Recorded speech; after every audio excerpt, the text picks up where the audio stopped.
সুপ্রিয় শিক্ষার্থী বন্ধুরা, আজকে আমরা কথা বলতে আসলাম জননী উপন্যাস নিয়ে। লেখক মানিক বন্দ্যোপাধ্যায়।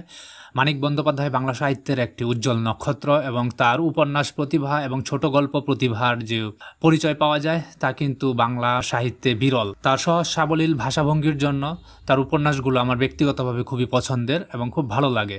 জননী উপন্যাসটি মূলত একটি মায়ের তার সন্তানের প্রতি যে ভালোবাসা, আদর যা তিল তিল করে গড়ে ওঠে তারই কিন্তু একটা প্রতিচ্ছবি। উপন্যাসটির প্রধান চরিত্র হচ্ছে শ্যামা। সে হচ্ছে তার স্বামীর দ্বিতীয় পক্ষের স্ত্রী। তাদের ঘরে কোনো সন্তান ছিল না। 7 বছর পরে যদিও একটি সন্তানের জন্ম হয়, কিন্তু সেও কিন্তু মারা যায়।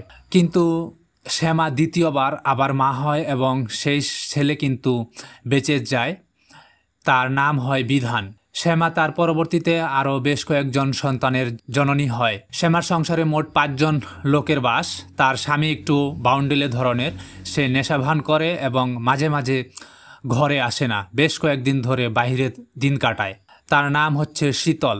সে মূলত প্রেসে কাজ করে। হঠাৎ করে একদিন শ্যামার জমানো টাকা নিয়ে শীতল উধাও হয়ে যায় এবং পরবর্তীতে সে 6-7 দিন পরে শ্যামার টাকা খরচ করে সংসারে ফিরে আসে।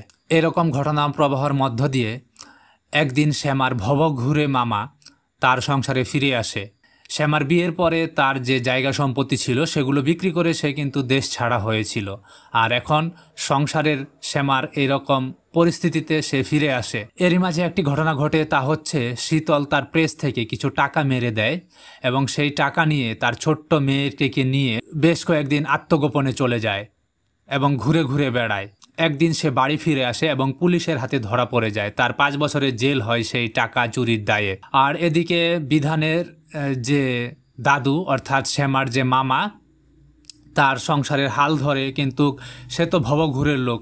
তার পক্ষে এরকম অভিজ্ঞদের ভিড়ে সংসার টিকে রাখা কিন্তু অনেকটা ঝামেলার বিষয় এবং সে কিন্তু হার মেনে একদিন শ্যামার সংসার ছেড়ে চলে যায়। এদিকে শ্যামা 2 চোখে অন্ধকার দেখে অকুল তুরিয়ায় পড়ে আর কিছু বুঝতে না পেরে সে তার ননদের শরণাপন্ন হয় 3টি ছেলে মেয়ে নিয়ে। তার ননদের নাম হচ্ছে মন্দা। মন্দা তাদেরকে রাখে। কি করবে, মন্দারও সংসার কিন্তু ততটা সচ্ছল নয়, তবুও সে তাদেরকে রাখে। এদিকে বিধান পড়াশোনায় অনেক ভালো এবং মেধাবী, কিন্তু তার পড়াশোনাও বেশি দূর এগোতে পারেনি, কারণ অভাবের তাড়নাও কিন্তু তাকে তাড়িয়ে বেড়ায়।